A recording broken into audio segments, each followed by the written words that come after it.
Hello, everyone. Welcome to the Mio MMA podcast. UFC heading to Edmonton, Alberta, Canada, back north of the border. And I'll be honest, looking at the card on paper, I wasn't super hyped on it. But this is one of those rare occasions where like betting actually kind of adds a little something because there's a lot of interesting betting lines on this card. There are a lot, and it does tickle me in a certain way to look at them and ponder out how I'm going to place down my limited bankroll and try to turn it into a profit.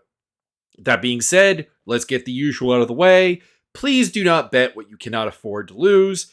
Mixed martial arts is an inherently chaotic, unreliable sport when it comes to betting. Do not, throw down hundreds of thousands of dollars on a fight. Please don't do that unless you are like really, really rich. There you go. Keep it small, keep it fun. There you go. That's my advice. That's my betting advice. And I'm going to talk about the odds. I'm going to talk about what I'm going to be doing with the betting. And I'm going to talk about who I think is going to win. And let's just get in on this. So we have a card here that is not too bad. I mean, the main event is really good. Co-main event's really, really good. Derek Lewis, Johnson Denise is it has a certain appeal to it. I will say there's one random fight on the main card that I am confused about, which is Kyle Machado versus Brenson Hibero. That is a 205 fight, which is going to be the fourth last fight of the night, the 11th fight on a 14 fight card. And I have no idea what it's on the main card because it's two guys that have not won in the UFC. I know Kyle Machado is a Brazilian who lives in Canada and trains in Canada and therefore is kind of like an adopted Canadian. But like he's out in Vancouver and we're in Edmonton. So like it's not like he's even like a hometown guy. But anyways, that's a weird one. And then the opener, Jack Shore versus Yusuf Zalal, that should be on the main card instead. There you go. And even some of the prelim stuff, because you got Ahmad Zahabi versus Pedro Munoz, you've got Ariane Lipsky versus Jasmine Jasudavicius, Charles Rodon versus Victor Henry. These are way more important fights. And I also don't understand why Marc-Andre Barrio versus Dustin Stolfus is on the main card, given the depth of the card otherwise. But there's not a lot of can't miss on the card, realistically, outside of the top two fights. That being said, it is, for a UFC travel card, pretty solid. I don't think there are any debuting fighters on the card, which is always nice. So we always have like an idea of what to expect from the people. And there's a lot of people here who have either achieved something in their UFC career, or I expect them to achieve something in the case of like a Denise, or they're like just like kind of like good, proven action fighters. Looking at Cody Gibson, looking at Garrett Armfield, guys who I don't really think are going to necessarily, win a title or be a serious contender, but they certainly belong in the UFC and can put on exciting fights that are informative about their opponents. So, main event, Brandon Moreno versus Amir Albazi, 5-round fight. Probably for a title shot for the winner, realistically speaking, particularly if it's Albazi who wins it. I hate to oversimplify this fight because it's very rude to two very good fighters and what should be a pretty entertaining and interesting fight. But the winner of this fight is just kind of who's got the sauce, who's still got it. And what I mean by that is that Brandon Moreno is a guy who was the UFC flyweight champion, the best flyweight in the world, and is still young. He's 30 years old. He's not seemingly wearing down physically, but mentally there are some weird things going on. That Brandon Royval fight really leaves me with a complete lack of like confidence that he is mentally going to be prepared for this kind of fight, because it was just bad. It was a fight that he had no business losing, and he just did, because there was some decision making that didn't make any sense. There was a base game plan that didn't really make any sense. There was a clear change in the things that he is doing, and that seems a bit weird. That seems like an overcompensation or an overcorrection from losing to Alexander Pantoja again and losing James Krause as a coach and kind of not really finding a comfortable training camp for him to work with. He is a very solid athlete. He's got a very good frame for the division. He's tall. He's long. He works at a high rate. He has solid boxing. He's a fundamentally solid grappler and scrambler and all that. He is the model flyweight. Essentially, like, that's what it boils down to. He is the model guy. If you were to take flyweight and say, design the perfect flyweight without like any kind of like super weird athletic Olympian level, like, athleticism. Like, obviously, like, you could make somebody with a better athletic base, but he really is really, really good. And the whole development of him being a very smart fighter and a coachable fighter seems to have kind of come to a weird spot here. And it's confusing because, like, I feel like I would pick him in this fight pretty easily if I had the confidence that Brandon Moreno, champion Brandon Moreno, and even up and coming Brandon Moreno is like still Brandon Moreno and not some like kind of like shell of himself. Because Amir Albazi, who is coming off a serious neck injury, we got to put that on the table right now. Who knows what that's going to lead to? But he is a guy who probably should have lost to Kai France, in my opinion. I scored 3-2 for Kai France when they fought. I thought he lost that fight, and I thought he lost the fight in a predictable way. Albazi is, if Moreno is the prototype of flyweight, Albazi is the out-of-place flyweight. He's clearly very good. Don't get me wrong. He's clearly very strong, explosive, fast, powerful, all of those adjectives that you really want from a fighter. But at the same time, he fights at a fundamentally slower pace, which is the big problem. He got outlanded heavily by Kai France. And his game it's that of a heavier weight class. It's like if a 170 wrestle boxer was transported into the body of a 125er. Like, that's what it feels like. And he got away with it for a very long time by fighting people who just couldn't physically match him. Like, prior to the Kai France fight, I think it's honestly forgotten how unimpressive Amir Albazi's competition level was.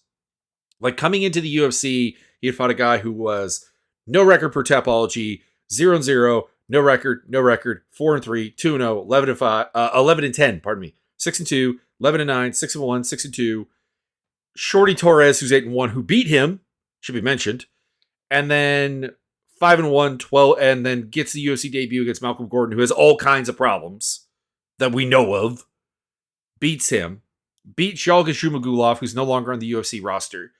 Davidson Figueiredo, who has all kinds of problems. Then like Alessandro Costa, who is a guy who kind of has the same problem where like he doesn't feel like a flyweight.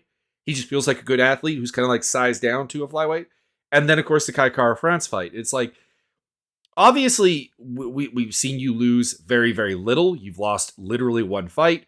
You've been impressive in moments in pretty much every one of those performances. There's a moment of like dominant power game, but it just doesn't feel like it works at 125. And he's going to have to face a guy who can scramble like a god and who actually does have good pace and stinging power as a boxer. I've got to go with Moreno. But I guess the concern is Brandon Moreno just kind of broken? Did losing the title and losing to Pantoja again just kind of close the chapter of him being that exciting, problem-solving, ready for anything type of fighter? So, going with Moreno by decision, because Albazi does seem to be exceptionally durable, and it's not like Moreno is a phenomenal finisher. So, I'm going with that. Moreno is the -160 to -177 favorite. Albazi +134 to +145. Those are betting odds lines, and I'm really looking forward to the fight, and I'm hoping that like in a perfect world that Moreno dispels my concerns and my fears, and that he has found himself again, that he has centered himself on something. I don't know who he's working with for this game, because that's I think been like largely the problem for him, is that he keeps moving around a lot. Let's see here. Tapology has him listed out of, still out of Mexico and out of Las Vegas with the Cobrahina BJJ Academy. I kind of doubt that that's where he's working out of. What does Wikipedia have? I could look at his.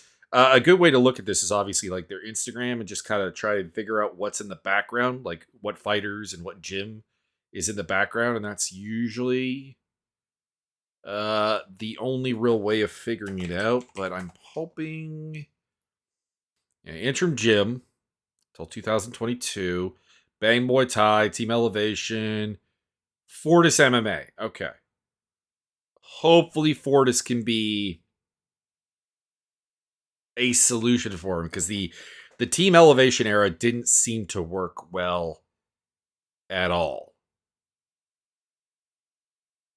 One of the few people that it seems like James Krause actually did a lot of good for.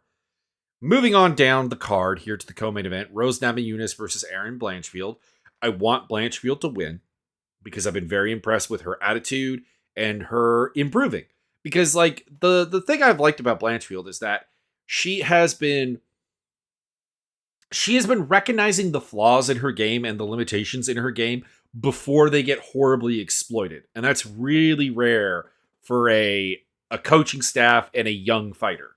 Like that's just something that usually doesn't happen. Usually with a fighter, it's like I'm hyping on for like 4 or 5 fights about like there is this feel, there is this thing that I think is going to be a massive limitation, and like it's still there, but it like Blanchfield's interesting in the sense that she seems to be seeing those limitations and trying to address them before they become a hard stop problem.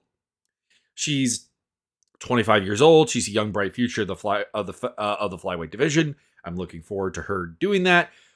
But barring another jump, another big technical advancement, a big game advancement, I'm kind of skeptical that she could beat Rose Namajunas. Like she is a hard-nosed wrestler, but we know that there's a limitation to her physicality that has been shown in other fights. Her striking is improving, but it's still kind of wooden. Actually, kind of similar to Albazi in that regard. Like that, there's a stiffness to her striking that I'm not sure will ever go away. But she's trying. She's working on it. I appreciate that. And we have seen in her last 2 fights that there's a limit to where that will take her without that step forward. Because you had the Menefero fight, which she of course lost, and then the Tyler Santos fight, which she did win, but she won by going 0 for 14 on takedowns. And it's like Santos's own kind of like limitations to like, how do I put this? How do I explain Tyler Santos's limitations? Tyler Santos just doesn't have like a dynamic go to war dog in her that I think if she had, she probably would have actually beaten Erin Blanchfield. So this feels similar to those. Don't get me wrong, Thug Rose is a former 115er, so she's not as big as Santos, and she's not as big as Menefero, but she's a talented striker. She is hard to out wrestle. Like realistically speaking, I think I've seen this a lot. Is that people think that there's a way to just simply wrestle Thug Rose, but you look at her losses. Like yes, there's the first Carlos Barza fight, which very much indicates that. But like everything else, not really.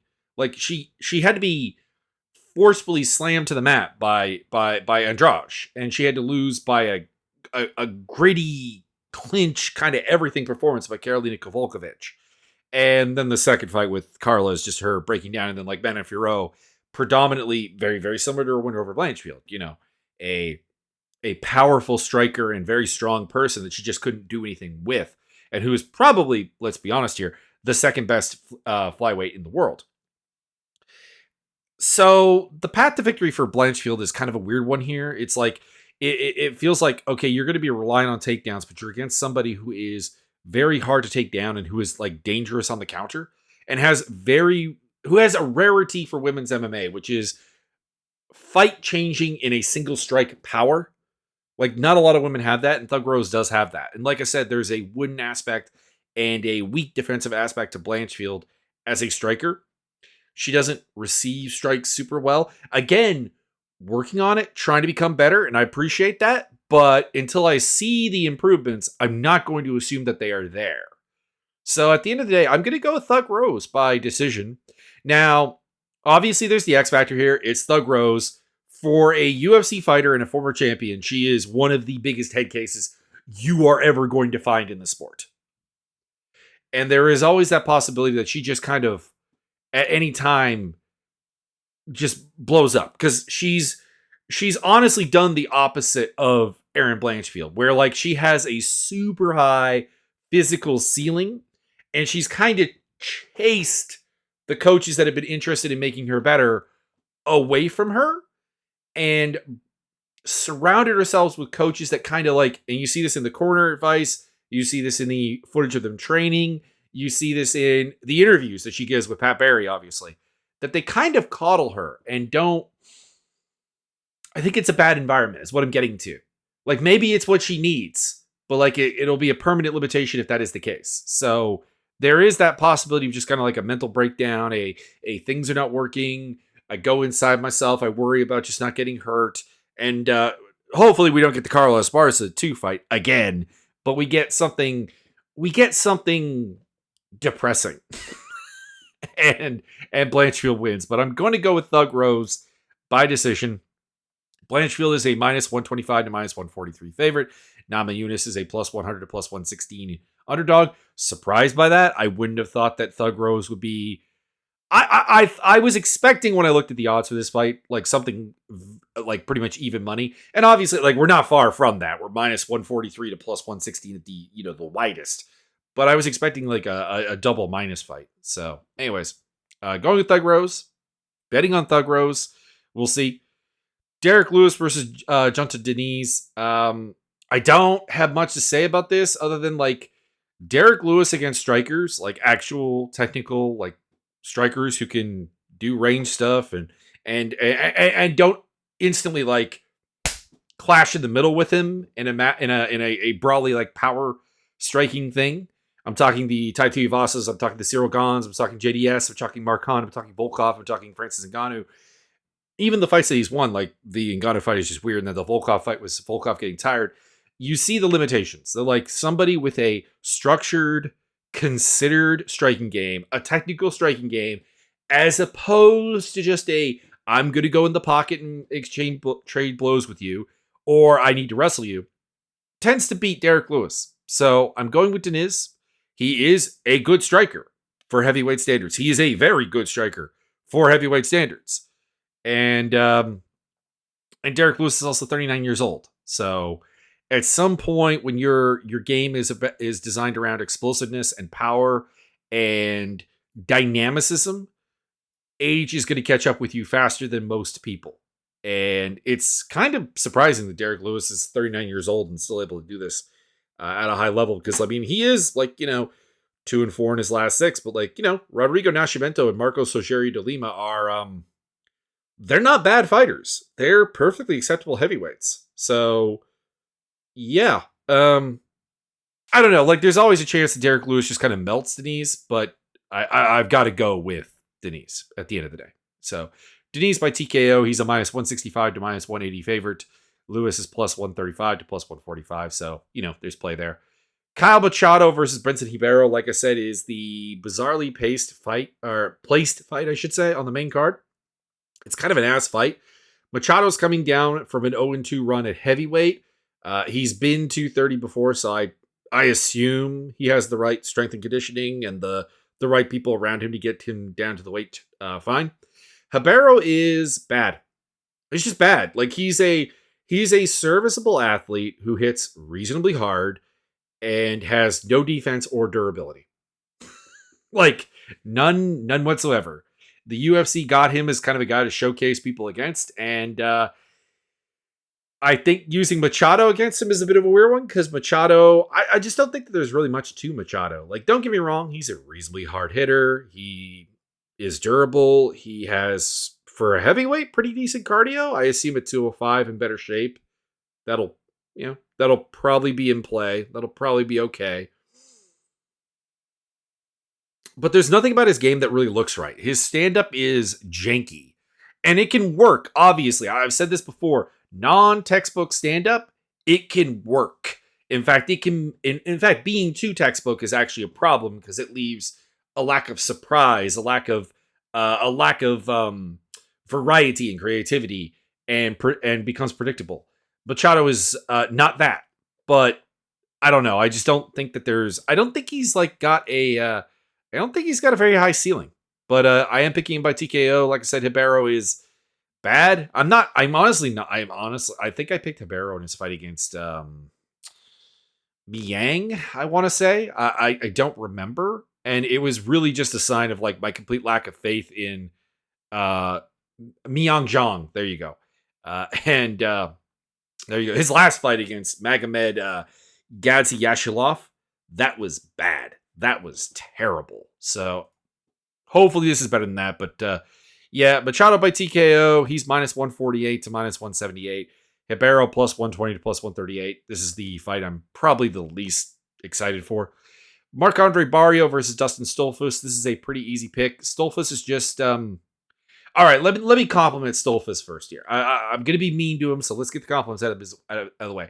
I respect his fighting spirit. I respect his gumption. I respect his hard-nosedness. His success in MMA is a true testament to mental toughness, determination, training, because he has no physical attributes of a UFC fighter. And he's not a particularly big 185er. He's a 6 foot, 75-inch reach guy. He's foot slow. He's not explosive. He has 2 wins in the UFC. You go on with your bad self. He's a grinder. He wants to be on the front foot. He wants to clinch wrestle. He wants to work for takedowns, get top position. He has some decent ground and pound and a pretty reasonable submission game. That being said, Barrio Classic would probably give him the fight that he wants, because Barrio Classic was kind of a grinder who just like weaponized cardio and like just broke you down slowly over time. But the new and improved Barrio is trying to be this like little bit more of a strict outside the pocket kind of striker and kickboxer. So realistically, you should just kind of be able to just kind of dance around Stolfus, and Stolfus is not likely to break him down with his own grappling. Not likely to do, like, it can be done. Barrio's been broken down by Anthony Hernandez and Jung Young Park, but like those guys are in a nutshell just much better, particularly Hernandez, than Stolfus at doing Stolfus' own game. So Barrio by decision, he's minus 195 to minus 205. That's bettable. Stolfus is plus 155 to plus 170. We go down to Mike Malott and Trevin Giles. Malott coming off of a fraud check against Neil Magny.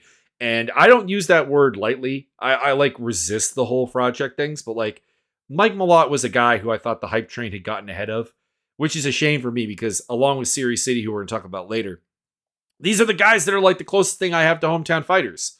They both have trained in Burlington, Ontario, where I grew up. I even trained at the gym that Siri City was at for a little bit. So it pains me to not be able to pick them like super easily and say things like fraud check. But Malott just, I think we gave way too much credence to like the idea that he beat like Adam Fugit and Johan Lanes and Mickey Gall. Like that's just all there is to it. Like there's not a lot of names there, and he's a awkward striker who has some good power and some good timing. I will say that. But like the kind of like I was talking about with Kyle Machado, it's not quite refined the way you would like it to be. And at 170, that is a problem that it is not at like heavyweight and 205. So that's a problem. He's not a great wrestler. He does have good neck attacks, but he's not a great wrestler. And that, I think, is a hard limitation for him. But he's fighting Trevin Giles, who I have zero faith in. Because Trevin Giles is the kind of guy, he went out there and he beat Roman Dolidze and lost to like Zach Cummins. And it's just weird, that kind of mentality, that kind of track record, that kind of resume. He is a very good athlete. He has a very, very high ceiling for what he can do, but he thinks he's way slicker and way better on defense than he actually is. Like there is a version of Trevin Giles in his own head that is a god slickster fighter, and it doesn't have a lot in common with what is actually the real life version of this. So Trevin Giles could come out there and like just out athlete Malott really badly, but he could also end up getting like tied up and taken down the same way he did against James Krause. And I'm gonna go with Malott by submission. I have zero confidence in that. And anyone betting on Malott at minus 260 to minus 285, which is the betting line that he has right now, is, I think, a little bit crazy. And Giles is plus 210 to plus 230. You could definitely bet on Trevin Giles at those odds. Ahmed Zahabi versus Pedro Munoz. I'm going to be honest here. You should probably not really trust my opinion of Zahabi's fights. When he got signed in 2017, I thought he'd be gone within the year. And he's still here 7 years later and 5-2 in the UFC. And he beat Javid Bashrat and Richie Lang. And I still don't understand it.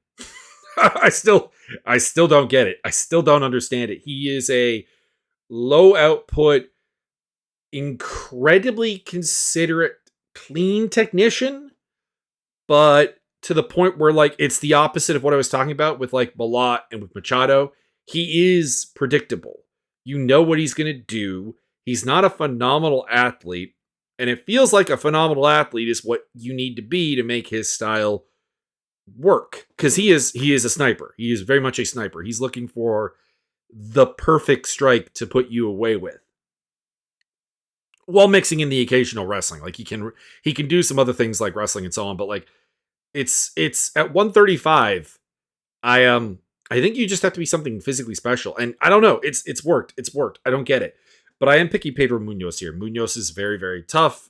Puts up a high work rate, high pace. The guys who've beaten him: Marlon Vera, Kyler Phillips, Dom Cruz, Aldo. I mean, we're talking two goats there, and we're talking Phillips, who has a lot of physical tools, and Vera, who has insane physical tools.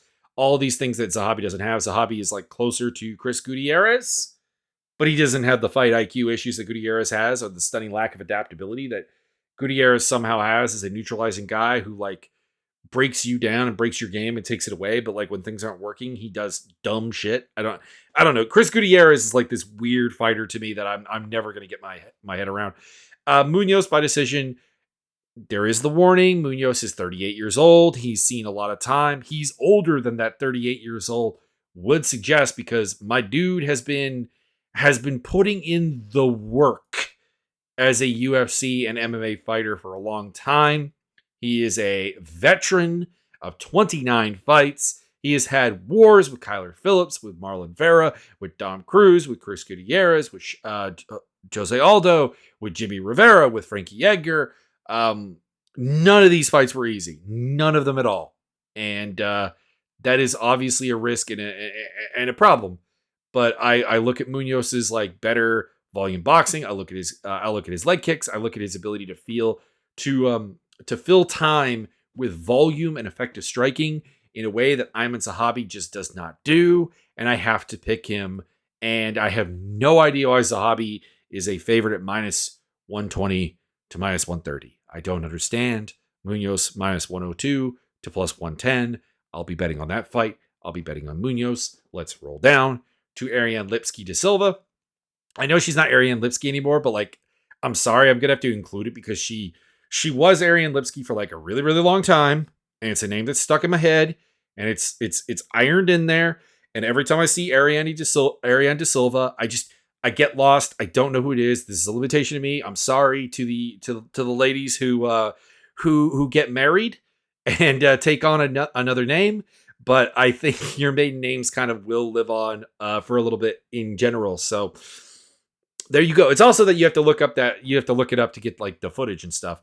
Against Jasmine Jasudavicius, this is a classic battle of an underachiever and an overachiever. In the case of the underachiever, it's Lipski da Silva, who has all the physical ability you could want, untapped physical potential, but like bad fight IQ. Like she's explosive, fast, powerful, strong, and pretty well rounded. Actually, she's a competent grappler and competent like kind of Thai style kickboxer as well. Like it's not that she isn't refined on a technical level. She is. It's just she has bad decision making, which leads to her being in bad positions and bad situations with women that realistically actually should not be able to beat her. And then they do. And it's why she's 17 and 9 as like a really, really good athlete who somehow has losses to Antonia Shevchenko and Montana De La Rosa and Priscilla Cachoeira.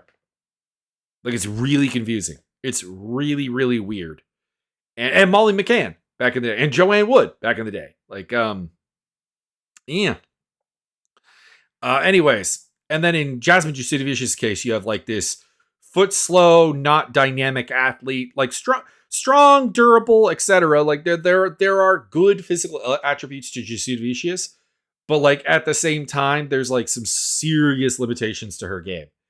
And she's made the best of it, and she's had a really good run in the UFC. She's a good clinch wrestler who, after a while of not being able to figure out how to get to the wrestling, she now knows how to do that. She's got entries, she's got ideas, she's got ways to force you into her game, as opposed to getting stuck at range and having to do the other person's game. And she's quite big, 5'7", 68-inch reach.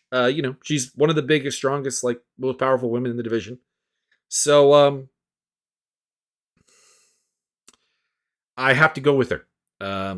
Lipski da Silva just has some serious limitations as far as decision making, and I don't want to rely on it. I don't. I'd be incredibly unsurprised if Lipski da Silva kind of like makes Jasudavicius just look slow and unable to compete, and like honestly just kind of dominates. But I don't want to. And I'm taking Jasudavicius by decision. She is more of a favorite than I'd be comfortable betting on, though. Minus 215 to minus 240. Lipski plus 198 or 164 to plus 190. Yeah, I wouldn't be. I if you're going to bet on that one, I'd have to go with the dog odds because I'm not really comfortable betting against a superior athlete in most areas at minus 200 like plus odds. Charles Jourdain versus Victor Henry. I don't like this weight change for Jourdain. He's going down to 135 because his style doesn't really benefit from being bigger. Don't get me wrong, like there are some benefits, obviously. There's always going to be, but like his problem at 145, excluding having to fight Sean Woodson, was not a size-based issue. It was the fact that he has bad decision making. He's not a phenomenal athlete, and he has a pretty lacking defensive system, both as a grappler and as a striker. And that was the problem. I don't think going down to face guys who are going to generally be faster than him is actually a good idea. Now, this is a bit of a weird one because Victor Henry is also not a phenomenal athlete. Victor Henry is a guy who thrives on good decision making, student of the game, or his coaches really got him in a coachable situation. I don't know which it is. You never really know whether it's like the fighter's own brain or just like a malleability. But he usually has a good game plan, good ideas, and puts a heck of a pace. This guy's got 3 100 plus significant strike fights out of like 5 in the UFC, which is pretty damn impressive. He is definitely a pace fighter. And he's got good wrestling, and he's hard to out wrestle because like he's a student of Josh Barnett, and he has kind of like the wrestling and catch wrestling ability that you would expect out of a Barnett one, but also like a way better like considered range striking game than anyone that ever has trained with Josh Barnett has had historically. So there's that. It's a fascinating fight.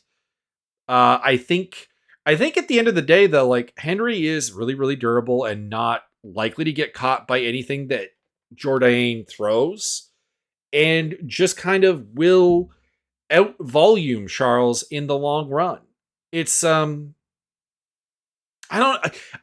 can't escape the feeling that like Jourdain has taken the wrong lessons from losing.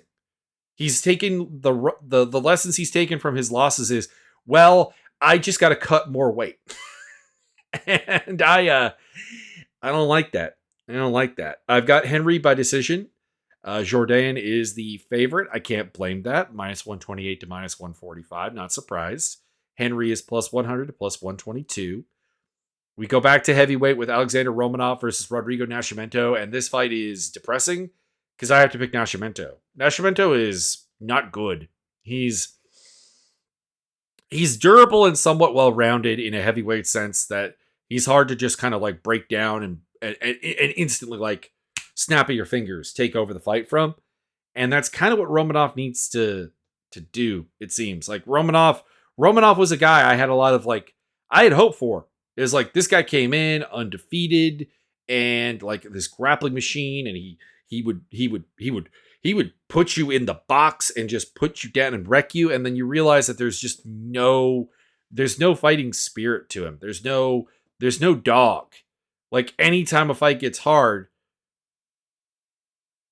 it gets ugly. Things break down. There's no comfort level. There's no adaptations. Like even the wins against Juan Espido and Blagojevanov are like good examples of this, where like he clearly did not like having a hard fight with either of those guys. And of course, like falling apart against Marcin Tybura is another example of that. And then like the horrible fight, he looked like just terrible at a physical body language level when he got melted by Volkov. And it's like, I can't rely on you. I can't rely on a guy against somebody who has a history of being tough, being a guy who almost has to dominate right from the get-go and never have pushback and not fight through adversity. So yeah, I'm going with Nascimento by decision. He is a -105 to -125. I'm doing air quotes here. Favorites, because Romanov is -102 to -115. Like, sorry, I can't feel good about Romanov. Series City versus Garrett Armfield. I am going with Garrett Armfield. City is again a guy who literally I trained at the gym that he trains at a Parabellum, and I want him to do well. But Armfield is a way more proven fighter, coached well at Marathon MMA, which is putting out some excellent game plans and some excellent ideas. He is a solid enough athlete. He's a little bit small, 5'6", 70 inches, 135. Little small. But if you look at the guys who've beaten him, it's Onama, who's a freak, and Brady Heastan, who is a relentless wrestling machine. And that's not Series City. Series City is a fairly well put together kickboxer who can do a little bit of everything. Similar to a Brad Katona, although bigger and maybe a bit of a better athlete, but Armfield just kind of outpaced him. And it's kind of similar to that Victor Henry Charles Jourdain fight, where you're probably dealing with a guy who has a higher ceiling in City than Armfield. But like Jourdain, well, not like Jourdain, to be honest, because it's a bad comparison. I'm abandoning it now. Pulling the plug. Yeah, it just feels like City's not really ready for this. Like, I thought he won his debut against Ramon Tavares, don't get me wrong. But, like, that was a really close fight against a fighter who is, in my opinion, not UFC caliber. And Armfield he is. Armfield is a volume striker with a wrestling game and a reasonably good athletic base to work on. So, yeah. And I'm surprised City is a -140 to -162 favorite. And Armfield's +118 to +126. I see he's going the distance. I see Armfield getting his hand raised. Chad Anhilliger versus Cody Gibson. Chad Anhilliger gets the Dustin Stolfus treatment here, where I'm going to applaud the man. He is small. He doesn't have any impressive innate abilities, but he is here to scrap, and he has heart, and that gets him wins that he probably shouldn't have, because he probably shouldn't win any UFC fights. That being said, he's fighting Cody Gibson, who is a big dude with also heart and scrap. And it's not that Gibson's like a phenomenal athlete. He's not. But he is a serviceable athlete who happens to also be huge and happens to have a pretty good wrestling game and happens to be a guy who will put a pace on a fight, which is Anhilliger's only real way of winning fights. So Gibson by decision. I'm looking forward to it, but I it's one of those fights that, despite the fact that I don't think it's a blowout, I think it's going to be a decently competitive fight and everything, but I have no keys to victory for Anhilliger. I don't. You remember the UFC used to do the keys to victory thing? I have nothing. I don't know. I don't even know what I would do. Gibson's a -188 to -210 favorite, and Anhilliger is +150 to +162. I'll be betting on Gibson. Jamie Lynn Horth versus Ivana Petrovic. Petrovic is a weird case. She is a bully fighter who has had a great deal of success, but also has a random split decision with a 5'4" or a 5-4 fighter. Oh my God. And then like could not win her UFC debut against shite. I'm blanking on who it even was. Who was it that beat you? Yeah, Luana Carolina, who's like just kind of like a reasonable athletic like blank slate. So I don't know. It's weird. I don't know I don't know how far this goes. I don't. But Jamie Lynn Hort is a decently in shape athlete. She's pretty big. She's fairly strong in her own right. She has a lower ceiling than Petrovic, which is a kind of a common thing that's happening on this card. Like a lot of people who like I'm picking against but have like they have the better overall potential, but they're just not really seasoned enough.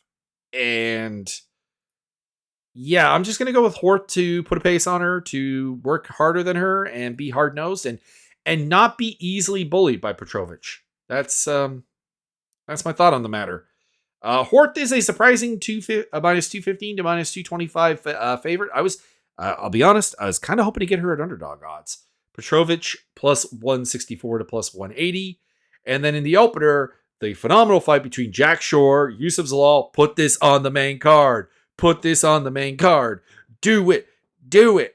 Do it. Zalal has been like putting up a really good run lately, and that's why he's a prohibitive favorite here at minus 270 to minus 315. Shore's plus 210 to plus 250. It's a good fight. It's a really good fight. These are both very competent strikers and grapplers. They are decent enough athletes without being phenomenal athletes. They are guys who fight smart. They fight with a good game plan. They fight with good like adaptations in fights. I'm looking forward to it. It's a nerd fight. I love it. I just think Jack Shore is a little bit better.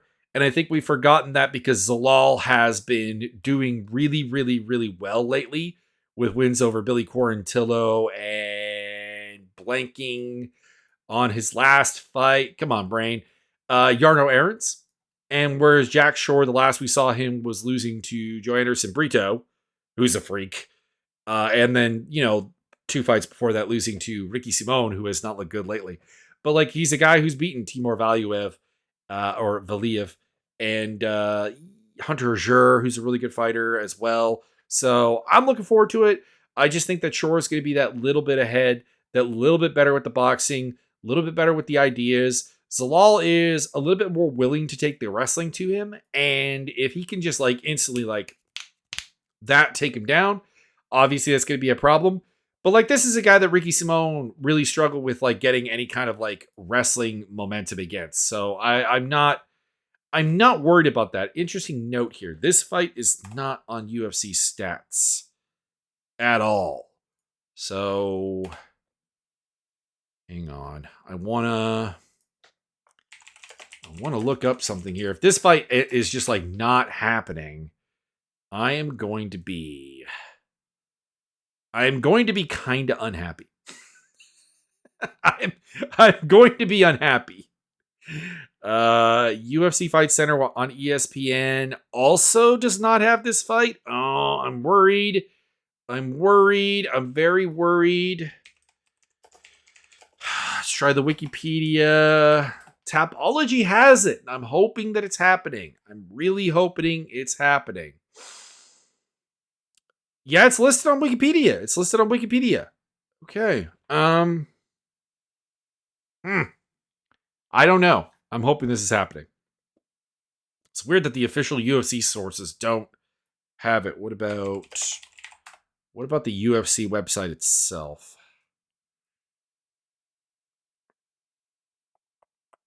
View card, please. Okay, it's on the UFC website. Because I'm looking forward to this fight. Anyways, like I said, Shore just like that little tiny little bit ahead of Zalal in all kinds of areas. And I get why Shore is a big underdog, but you know what? I appreciate it because hopefully I'll make a bunch of money. Anyways, That's the card. It's a pretty decent one. I'm looking forward to it. There's a lot of fights on here that are pretty good, pretty solid, pretty meaningful. There are some guys on here that I do think are a little bit of a product of UFC bloat. And they're here to serve the volume of the cards needed. And there's some depression here. There's Hibero versus Machado. I'm not looking forward to that. There's Romanov versus Nascimento. I'm not looking forward to that. There's a couple of guys who could disappoint me by just like getting old, but I am largely looking forward to the fight. I hope you enjoyed it, or I hope you enjoyed the breakdown of it. I hope you enjoyed the fight card. Check down below for links to my Discord with the fight simulator, as well as my social medias and my nerd stuff with video game stuff. If you want more of yours truly, enjoy the fights.